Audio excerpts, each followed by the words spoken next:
Hey guys, it's Kimberly from Sweet Red Poppy, and today we are going to be talking all about tie-dye. This is one of the biggest trends of the summer, and I'm going to show you guys two different ways that you can achieve the perfect pastel tie-dye. First off, a huge thanks to Joanne for sponsoring this video. All of the products that I'm going to be using today can be found at your local Joanne store or even on joanne.com. So, are you ready to get started? Here are the supplies that you will need for this tutorial. T-shirt, water, rubber bands, gloves, plastic sheet, and a tie-dye kit. Up first, we're going to be using the SEI Tumble Dye Neon Tie-Dye Kit. Now, this pack usually retails for about $20, but you can usually use a coupon on it, so you can save around 40%. It comes with 8 pre-mixed tie-dye spray bottles. So what I like about this specific kit is that you don't have to mix anything together. You don't need any additives like soda ash or salt, and the dye lasts for more than just a few hours, unlike some other brands. It's recommended when you're doing tie-dye that you use a 100% cotton t-shirt, but you can go down to as low as 50% cotton and still get lasting, vibrant results. So start out by laying a piece of plastic out to cover your table. Just a warning, tie-dye is pretty messy, so you might want to put on an old outfit or even wear an apron to protect your clothing from any unwanted splatters. The first step is to completely saturate your t-shirt or whatever it is that you're going to be dyeing. You want to make sure it's completely wet, and then you're going to wring it out. What this is going to do is just give you the best results possible because it allows your dye to be absorbed a little bit more easily. I like to wring out as much water as possible. So just twist it. Now you are going to lay your t-shirt out in front of you. I like to lay it so that the front side is facing upwards. Now it's time to open up your dye. It's really, really important that you shake these bottles really thoroughly. Otherwise, the color can come out and it can be kind of clumpy.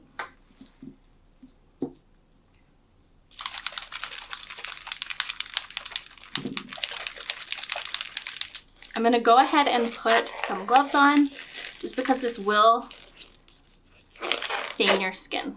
I like to take my colors and just spray them on a piece of paper towel. That way I make sure the nozzle is working and that it's spraying evenly.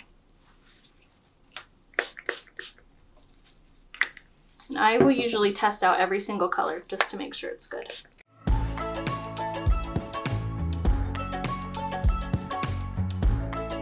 Now you can spray it on randomly, or you can even create a specific design. I'm just going to cover the majority of the fabric with my dye because I really want to end up with very little white fabric left over. So I am going to start up in the corner. And if you want this to look more pastel, just don't put as much on it. I like to come up a little bit further away and just lightly spray it. If you want to have brighter colors, then get closer and add more spray.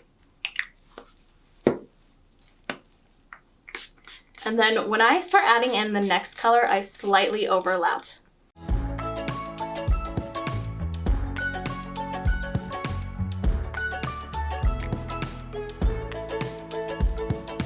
Once I've covered the entire front, I like to just look over, make sure I don't have any big white spots or any piece of fabric that's folded, and then go back and fix those little areas. Once you've covered the entire front, flip the shirt over and repeat the process. But just a heads up, if you just flip this over and you catch your overspray, it is going to get stuck on your shirt, so you might want to wipe this off before you turn it over.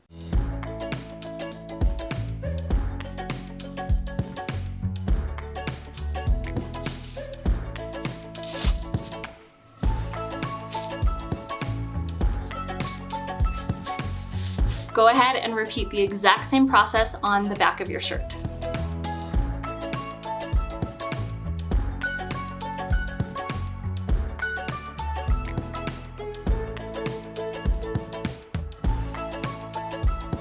Again, look for any areas that might have been folded or didn't get any color, and you can go over those. The sides of the shirt seem to do that. Once you've covered your entire shirt, you're going to go ahead and let this dry completely. So you might need to let it sit out overnight. The other option is you could take a hairdryer to it if you want to speed up the process.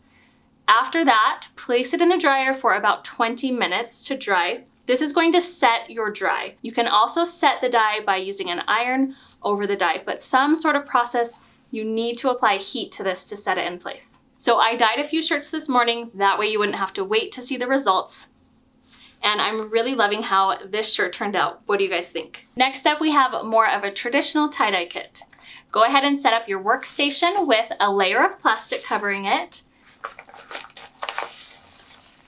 The first thing that we're going to do is to mix up our dye, but we're not going to be following the instructions to a T. Instead, I want you to pour out about half of the dye, maybe even about 70% of the dye. You can save it for later, so you can put it in a little plastic baggie if you want, but for this pastel project, you really only need about half. The blue is the darkest of all of these colors, so I'm going to pour out a little bit more of the blue than the other ones.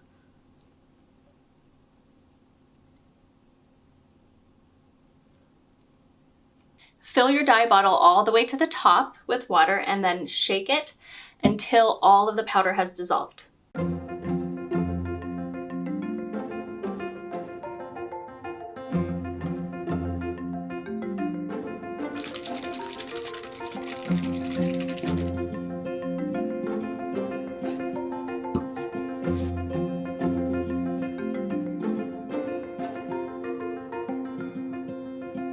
So before we begin dyeing, I like to do a quick test of my dye just to make sure that it is the color that I want. So I lay out a piece of paper towel in front of me, and then I just squirt out a little bit of the dye and see if that's a color that I'm happy with.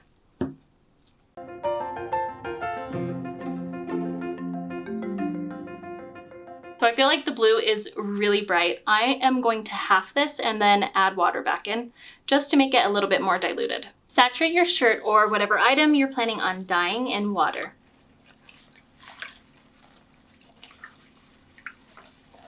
And then go ahead and wring out your shirt. There are quite a few different techniques for tie dyeing. I am going to go with this swirl method. What you want to do is just grab the center of your t-shirt and start spinning it. As I'm going, I take a little extra care to make folds that are nice and small. Don't want anyone that's too big, and then just keep spinning it.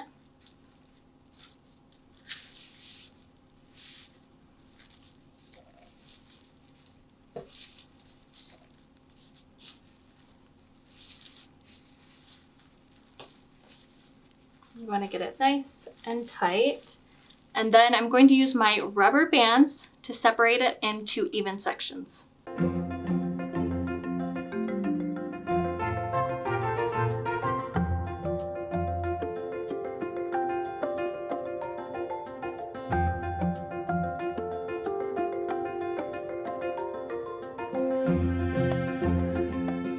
I don't like to wrap my rubber bands too tightly because I'm trying to avoid having large sections of my shirt without color, but this does give me kind of an area of which color should go in which place. You'll see I've overlapped this area just a little bit, so I have 5 different spots. Each section of our shirt will be completely covered in one color, but keep in mind your color theory, because while we're doing this, colors that are next to each other are going to have some bleeding, and it can create an entirely new color.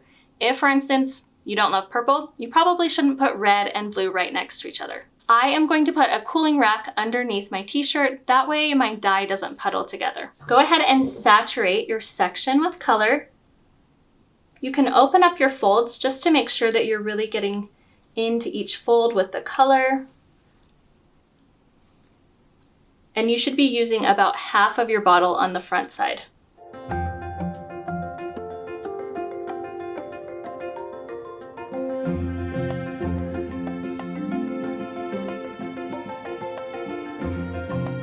Now go ahead and flip your shirt over and repeat this process on the back side.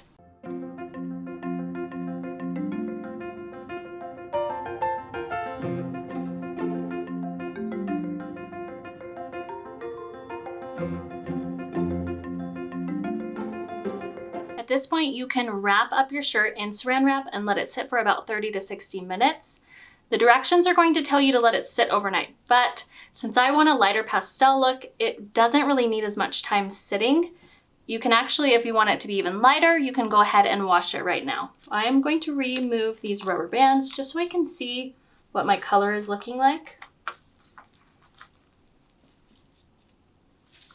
So here's what it's looking like so far, and I am going to go ahead and wash this out. You can wash it in the sink or you can throw it in your washer. Here's what my t-shirt looks like after it's been washed, and now it just needs to go in the dryer. So here's an example I have that I made earlier today, and this was with the same exact dye kit, and this is what it turned out like. Now you've seen two different ways to create a pastel tie-dyed shirt, so tell me in the comments below which method you think works best. Thanks for joining me on this tutorial, and don't forget to subscribe to Sweet Red Poppy so that you never miss a crafty episode. I'll see you next week.